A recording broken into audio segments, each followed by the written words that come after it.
الله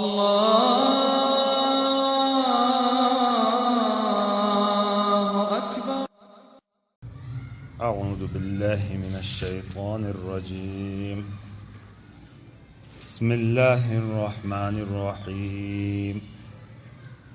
وقال فرعون ائتوني بكل ساحر عليم. فلما جاء السحرة قال لهم موسى ألقوا ما أنتم ملقون. فلما ألقوا قال موسى ما جئتم به السحر إن الله سيبطله إن الله لا يصلح عمل المفسدين ويحق الله الحق بكلماته ولو كره المجرمون. فما آمن لموسى إلا ذرية من قومه على خوف من فرعون وملئهم أن يفتنهم وإن فرعون لعال في الأرض وإنه لمن المسرفين.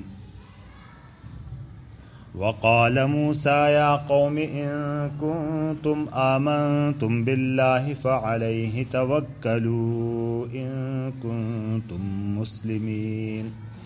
فقالوا على الله توكلنا ربنا لا تجعلنا فتنة للقوم الظالمين ونجنا برحمتك من القوم الكافرين. صدق اللہ العظیم. یہ پچھلا سبق چلا تھا موسیٰ علیہ السلام اور فرعون کے متعلق، جب حضرت موسیٰ علیہ السلام نے اللہ کے دیے ہوئے معجزات دکھائے، عصا اور ید بیضاء وغیرہ، تو یہ عاجز تھے، کوئی جواب نہیں بن رہا تھا. تو انہوں نے کہا یہ جادو ہے. اس طرح کا پروپیگنڈا کیا، اور پروپیگنڈا کرنے کے بعد پھر اپنے رعایا کو، اپنے ملازمین کو حکم دیا کہ تم مملکت میں جتنے بھی ماہر جادوگر ہیں ان کو اکٹھا کرو تاکہ اس کا مقابلہ کریں اور اس کو ہم شکست دیں، اور لوگوں کو یقین ہو جائے گا کہ یہ جھوٹا ہے. وقال فرعون، وقال اور کہا، فرعون فرعون نے، یہ فاعل ہے، قال کا، ایتونی ایتونی تم میرے پاس لاؤ. عطا اتی لانا امر کا صیغہ ہے اور یا متکلم کی ہے، نون وقایہ ہے، کہ میرے پاس جمع کرو، لاؤ، بکل ہر ایک، ساحرن جادوگر، علیمن زیادہ جاننے والا، میرے پاس ہر ماہر جادوگر، سارے ماہر جادوگر لے کے آؤ، میرے پاس سارے ماہر جادوگر لے کے آؤ. تو اب انہوں نے حکم کی تعلیم کی. تو لما جب، جاء السحرۃ، ساحرون کی جمع، ساحرون یہ جمع سالم ہے، سحرہ جمع مکسر ہے، جمع یہ بھی ہے جادوگر. فلما جاء السحرہ، جب آئے جادوگر، قال لهم موسیٰ، کہا ان سے موسیٰ نے، لہم، ہم ضمیر جمع ان سے، کن سے؟ جادوگروں سے. القو، القا یلقی، القا پھینکنا، ڈالنا. القو تم ڈالو، ما انتم ملقون جو تم ڈالنے والے ہو، یعنی جو کچھ پھینکنا چاہتے ہو وہ پھینکو. ابھی سورہ اعراف میں پہلے آ گیا اور آگے سورہ شعراء میں بھی آئے گا موسیٰ علیہ السلام، اور یہ قصہ بڑا تفصیل کے ساتھ. یہاں صرف ضروری باتیں جو حضور صلی اللہ علیہ وسلم کی تسلی کے لیے تھیں وہ بتائی گئی ہیں، ورنہ پہلے اس میں آیا کہ جادوگروں نے کہا، اجازت چاہی کہ موسیٰ تم پھینکو گے یا ہم پھینکیں. اس کا مطلب یہ ہے کہ اس مقابلے میں آئے تھے اس چھڑی کے، اس عصا کے مقابلے میں یہ لوگ آئے تھے. ان جادوگروں کو عصا کے مقابلے میں لائے گئے، پھر انہوں نے کہا کہ تم پھینکو گے یا میں ہم پھینکیں. تو موسیٰ علیہ السلام نے کہا کہ پھینکو. تو یہاں صرف وہ ذکر کیا گیا ہے کہ فلما جاء قال لهم موسیٰ، موسیٰ نے ان سے کہا القوا ما انتم ملقون، جو پھینکنا چاہتے ہو وہ پھینکو. فلما القوا، دیکھو القوا القوا یہ الفاظ کو، فلما القوا جب انہوں نے پھینکا. یہ القوا ماضی کا صیغہ ہے اور القوا یہ کس کا صیغہ ہے؟ امر کا صیغہ ہے. پھینکو یہ مضارع سے بنتا ہے، تو وہاں سے آپ کو پتہ چلے گا کیسے. لیکن اعراب ہٹائیں گے تو دونوں ایک جیسے لکھے جاتے ہیں. تو وہ تو عربی لوگ تو اس کو بغیر اعراب کے بھی پڑھ سکتے ہیں اسی طرح، کیونکہ قرائن سے ان کو پتہ چل جاتا ہے کہ کہاں القوا ہے کہاں القو ہے. لیکن ہمارے لیے پھر اعراب کی ضرورت ہوتی ہے جب گرامر نہیں آتی ہے. تو پھر اب دیکھو کتنا فرق پڑتا ہے ان پیش اور زبر سے. فلم قال لهم موسیٰ القوا، پھینکو امر کا صیغہ جمع کا. اور یہاں فلما القوا جب انہوں نے پھینکا ماضی کا صیغہ ہے. قال موسیٰ، موسیٰ علیہ السلام نے کہا، ما یہ اسم موصول ہے، الذی کے معنی میں ہے جو کچھ، جئتم بھی لے کے آئے ہو تم. جائے جو کے بارے میں پہلے بتایا تھا کہ آنے کے معنی میں آتا ہے، اور با اس کے ساتھ صلہ آ جائے تو لانے کے معنی میں آتا ہے. جئ بالماء پانی لاؤ.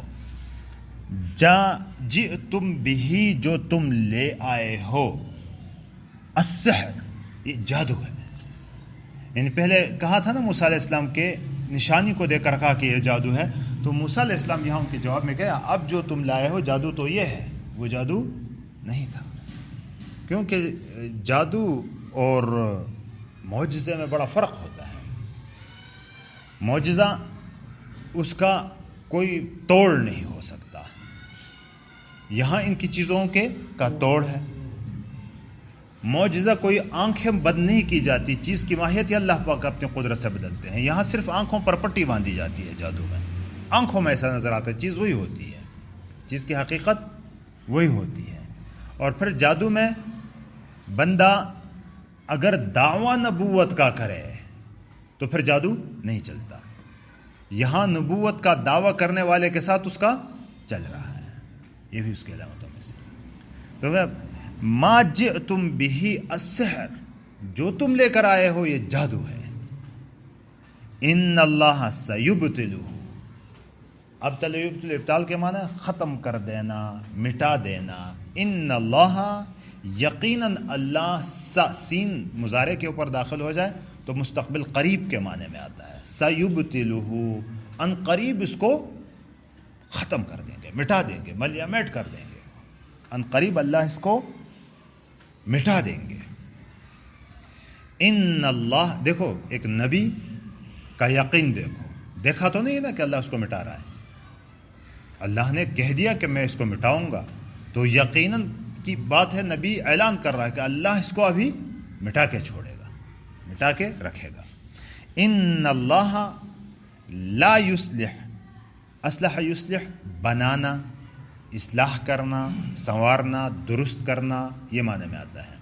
ان اللہ لا یصلح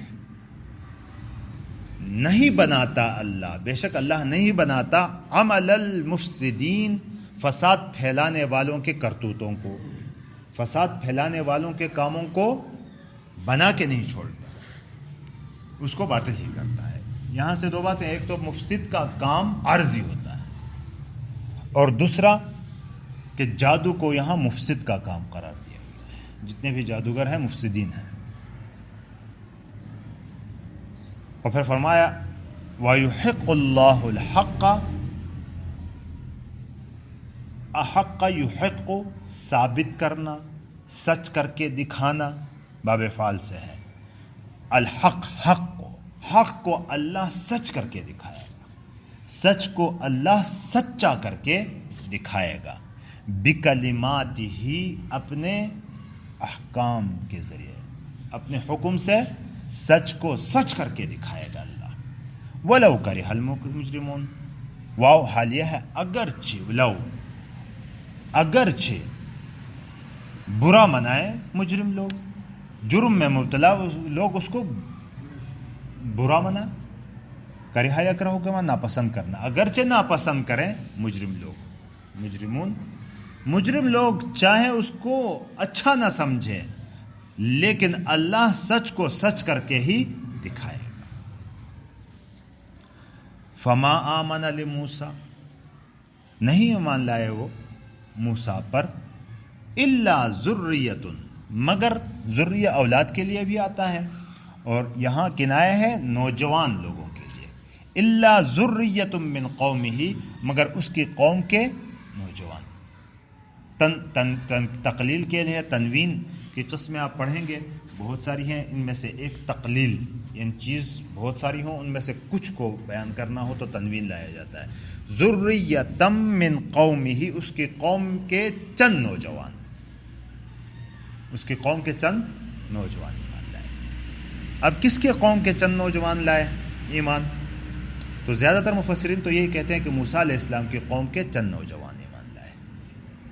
اور یہاں یہ بھی ہے کہ جو بوڑھے تھے، بڑھاپے کو جب آدمی پہنچتا ہے تو جس عقیدے پر چلا آیا ہے نا وہ پختہ ہو چکا ہوتا ہے، اس کو بدلنا بڑا مشکل ہوتا ہے۔ جب تبلیغ جماعت میں بھی بوڑھے چلے جاتے ہیں نا تو بس صرف ان کو ثواب کی باتیں بتائی جاتی ہیں، مقصد کی طرف نہیں لایا جا سکتا، بڑا مشکل ہوتا ہے، بہت کم ہی لوگ آ جاتے ہیں، وہ تو 49 کروڑ کے پیچھے وہ لگے ہوئے ہوتے ہیں نا، کہ یہ مقصد ہے، اس مقصدیت کو ان کے دماغ میں لانا۔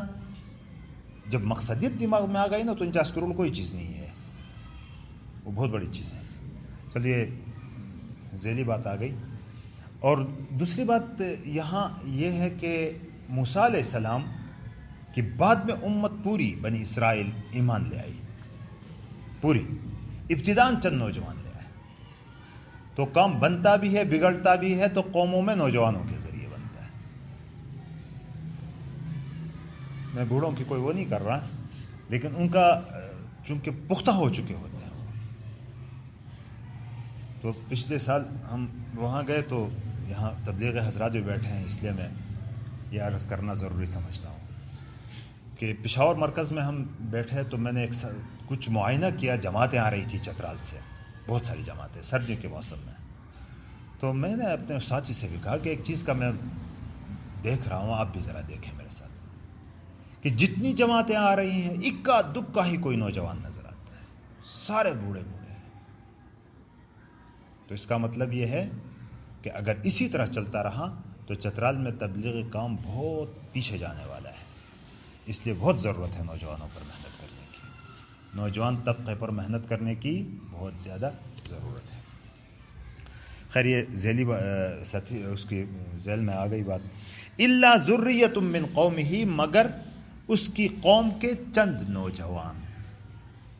کس کی قوم کے؟ یہ تو میں نے بتایا نا، جیسے مفسرین اکثر کہتے ہیں کہ موسیٰ علیہ السلام کی قوم کے، لیکن بعض کہتے ہیں کہ یہاں قوم ہی سے مراد اس فرعون مراد ہے، یہاں کہ فرعون کے قوم کے چند لوگ مسلمان ہو گئے۔ بنی اسرائیل تو بعد میں ساری ہی ہو گئی تھی، اور فرعون کے قبطی جو تھے ان میں سے بھی چند ایک مسلمان ہو گئے تھے، گنے چنے تھے۔ مثلا فرعون کی بیوی مسلمان ہو گئی تھی، فرعون کا ایک خزانچی تھا، اس خزانچی کی بیوی تھی، اور ایک رجل مؤمن ان کا قصہ تھا، وہ تھا۔ تو اس طرح چند گنے چنے افراد، گنتی کے افراد ایمان لے آئے، باقی ایمان نہیں لائے۔ وہ بھی کس طرح؟ علی خوف من فرعون وملئہم، فرعون اور اس کے سرداروں کے خوف کے ساتھ ساتھ کہ کہیں ہمیں مصیبت میں، وہ بھی ایمان لے آئے لیکن ان کا خوف موجود تھا۔ ان یفتنہم، فتنہ یفتنو کے معنی فتنے میں مبتلا کرنا، اذیت دینا، تکلیف دینا، مصیبت میں ڈالنا، کہ ان یفتنہم، کہ ان کو فتنے میں مبتلا نہ کرے، ان کو اذیت میں مبتلا نہ کرے، ان کو امتحان میں نہ ڈالے، ان کو امتحان میں نہ ڈالے۔ کیوں؟ اور تھا بھی وَإِنَّ فِرْعَوْنَ، اور بے شک فرعون لَعَالٍ فِي الْأَرْضِ، ملک میں بڑا زوراور تھا، بہت ظالم آمر تھا وہ، لَعَالٍ فِي الْأَرْضِ، یعنی اس طرح کا آمر آج تک نہیں آیا۔ وہ اس کی مرضی ہوتی تھی، جس کو چاہتا قتل کر دیتا، جس کو چاہتا چھوڑ دیتا تھا، وہ کوئی قانون قاعدہ وہاں نہیں تھا، تو لوگ اس سے ڈرتے بہت تھے یہ آج کل تو اگر قانون کے شکنجے میں بھی لا کر بھی اگر کوئی خوف مسلط کیا جائے لوگ کتنے ڈرتے ہیں، لیکن اس کا تو کوئی قانون ہی نہیں تھا، وہ تو جس کو چاہتا مارتا، جس کو چاہتا چھوڑ دیتا. تو لعال، اور اس کی قوت بھی بڑی مضبوط تھی. بے شک فرعون لعال فی الارض، ملک میں بڑا زور آور تھا. لعال فی الارض، ملک میں بڑا زور آور تھا. اس لیے وہ کیا کرتے تھے، اس کے فتنے کے خوف میں مبتلا تھے، اس خوف کے ساتھ ساتھ وہ ایمان لے آئے تھے. وَإِنَّهُ لَمِنَ الْمُسْرِفِينَ، اور وہ تھا لَمِنَ میں سے، ضرور لام تاکید کے، من المسرفین، حد سے تجاوز کرنے والوں میں سے تھا. اور فرعون بھی تھا حد سے تجاوز کرنے والوں میں سے، حدود میں رہ کر کوئی کام نہیں کرتا تھا. وقال موسیٰ، اور موسیٰ نے کہا، یا قومی، اے میری قوم. یہاں ایک فرعون علی خوف من فرعون و ملئہم، اور ان کے سرداروں سے. ہم ضمیر جمع ہے، حالانکہ ملأ تو فرعون کے تھے، اور ملئہ ہی ہونا چاہیے تھا. تو اس کے کئی وہ ہیں، ملئہم کیوں کہا؟ یہ بات سمجھ آ گئی، سوال سمجھ آ گئی کہ وہ ملئہ ہی ہونا چاہیے تھا کہ اس کے سردار تھے یہ تو سارے. ہم اس لیے کہہ دیا کہ اس قوم کے قوم کی طرف یہ راجع ہے، اس قوم کے سرداروں سے لڑتے تھے جن کو مقرر کیا تھا فرعون. سے یہ لوگ مسلمان ہوئے تھے، اپنے اپنے قوم کے سرداروں سے ڈرتے ہوئے. اگر یہ بنی اسرائیل تھے تو ان کے اوپر بھی، قوم کے اوپر سردار انہوں نے مسلط کیا ہوا تھا، اپنے چیلے فرعون نے مسلط کیے ہوئے تھے. تو سردار اگرچہ فرعون کی طرف سے مقرر تھا، لیکن وہ انہی میں سے کے قوم میں سے. اور اس کو ہم فرعون ہی کی طرف بھی راجع کر سکتے ہیں، کیونکہ فرعون جو اپنے احکامات نافذ کرتا تھا اپنے سرداروں کے ذریعے کرتا تھا، تو اس اعتبار سے اس کو جمع لے آیا گیا. اچھا، وقال موسیٰ، اور موسیٰ نے کہا، یا قوم، یا قومی، اے میری قوم، ان کنتم آمنتم باللہ، اگر تم ایمان لائے ہو اللہ پر.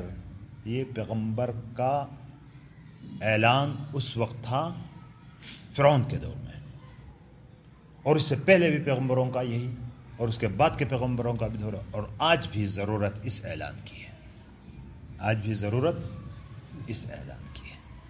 ان کنتم آمنتم باللہ، اگر تم ایمان لے آئے ہو اللہ پر، تو پھر خوف کس چیز کا، ڈرنا کس بات کا. ان کنتم آمنتم باللہ، اگر تم ایمان لائے ہو اللہ پر، فعلیہ توکلوا، پر اسی پر بھروسہ کرو، پھر ڈرتے کیوں، پھر خوف کس چیز کا. اور سب سے برباد کرنے والی چیزوں میں سے ایک بڑی چیز یہ خوف ہے. اس خوف کی وجہ سے لوگ اعمال سے بھی پیچھے ہٹ جاتے ہیں، ایمانی کیفیت سے بھی، بلکہ ایمان سے بھی. جب ایمان اللہ پر ہے کہ سب کچھ کرنے والا وہ ہے، سارا کچھ اسی کا ہے، سب کچھ اسی کے ہاتھ میں ہے، یہ ساری مخلوق ہے، جب ایمان تمہارا ہے تو اسی پر پھر بھروسہ کرو، ڈرتے کیوں. ان کنتم مسلمین، اگر تم فرمان بردار ہو تو، ٹوٹلی سبمٹڈ ہو تو، اگر کامل فرمان برداری کا تم دعویٰ کرتے ہو. ایمان تو، یہ ایمان کا تعلق، ایمان اور اسلام میں کیا فرق ہے وہ تفصیلی بات ہے، لیکن اتنا ہے کہ ایمان میں خلاصے کے طور پر بتا رہا ہوں کہ ایمان کا مقصد یہ ہوتا ہے کہ آپ کے عقائد، اور اسلام کا مطلب ہوتا ہے کہ آپ کا ظاہر، یعنی عقیدہ ظاہر کے مطابق ہو، ظاہر عقیدے کے مطابق ہوتا ہے. تو یہ چیز ایک ہی ہے، یہ دونوں چیز ایک ہی ہے. ایک کی ابتدا جسم سے ہو کر دل کی طرف، اور ایک کی ابتدا دل سے ہو کر جسم کی طرف. تو یہ چیز ایک ہی ہے، لیکن فرق بھی سمجھ میں آ گیا ہوگا، میں نے مختصراً بتا دیا. اگر تم، یہاں مسلمون سے عام وہ مسلمان مراد نہیں ہے، بلکہ یہاں سے مراد کہ ٹوٹلی اپنے آپ کو آپ نے اس کے سپرد کیا ہوا ہے اللہ کے، فرمان بردار ہو، تو پھر کیا ہے، ایمان کا بھی تمہارا دعویٰ، اسلام کا بھی تمہارا دعویٰ ہے، تو پھر ڈرنا کس بات کا. جب پیار کیا تو ڈرنا کس، جب ایمان لے آئے اللہ پر تو پھر ڈر کس بات کا. یہ بنی اسرائیل سے موسیٰ علیہ السلام، ہاں، ان مسلمان ہوئے لوگوں سے، جو ذریۃ من قومی ہے ان سے کہہ رہا ہے کہ اب بھی تم ڈر ڈر کے ایمان لے آئے ہو، تو جب ایمان لے آئے ہو اور اسلام کا تم نے دعویٰ کیا ہے تو پھر ڈر کس بات کا، پھر کس بات کا؟ تو وہ بھی ایسے تھے کہ ان کے پکے لوگ تھے. فقالوا علی اللہ توکل، انہوں نے کہا ہم نے اللہ پر بھروسہ کیا. ظلم اتنا تھا کہ ہاتھ کاٹتا تھا، پیر کاٹتا تھا، جیلوں میں ڈالتا تھا، ہر طرح کا تھا، لیکن انہوں نے کہا ہم ایمان لے آئے. توکل ہم نے کس پر کیا؟ اللہ کے اوپر کیا. ربنا، پھر دعا بھی کی. اس کا مطلب یہ ہے کہ توکل کیا ہے تو اس کا مطلب یہ نہیں کہ پھر مانگے بھی کچھ نہیں، مانگے بھی پھر اللہ سے، کیونکہ کرنے والا وہی. ربنا، اے ہمارے رب، لا تجعلنا فتنہ، ہمیں آزمائش میں مت ڈالیو. ایک ایمان والا بندہ آزمائش مانگتا نہیں ہے. ہمیں بھی آج کل کے دور میں خصوصی طور پر آزمائش، ابتلا، اللہ سے عافیت مانگنی ہے. اللہ سے آزمائش ہلکی سی آ جاتی ہے تو ہم تو ہلکی سی آزمائش آ جاتی ہے. آج ہی کوئی کہہ دے کہ اس مسجد کے سامنے ایک ٹرک آیا ہوا ہے اور اس میں گندم پڑی ہے، بس دستخط کرو اور لے جاؤ. کسی کام کے لیے مخصوص اگر دستخط کو، بہت کم ہی لوگ بچیں گے. جیسی بات بھی ہوگی اس پر دستخط کر کے سارے لے، بعد میں دیکھی جائے گی، کہہ کر لے جائیں گے. تو ربنا لا تجعلنا فتنہ، اے اللہ ہمیں، یہاں شیخ صاحب نے ترجمہ کیا ہے کہ تخت مشق مت بنائیو لقوم الظالمین، ظالم قوم کے لیے. فتنہ مصیبتوں میں ہمیں مبتلا کریں، ایسا حالت مت پیدا کرو. ونجنا، نجا ینجی، نجا ینجی وہ کیا معنی ہوتا؟ بچنا. نجنا، بچانا. ونجنا، یہ دعائیہ امر کا صیغہ ہے، لیکن امر اللہ کے سامنے ہو تو اللہ کو تو حکم نہیں دیا جیسا، وہ دعائیہ کلمہ ہوتا ہے. ربنا آتنا، یہ امر کا صیغہ ہے، ہمیں دے دیجئے، دعائیہ کلمات. ونجنا، اور ہمیں نجات دیجئے، برحمتی کا، اپنی رحمت کے ذریعے. رحمت کا وسیلہ دیا جا رہا ہے اللہ کو، اللہ کی صفات کا وسیلہ دیا جا رہا ہے.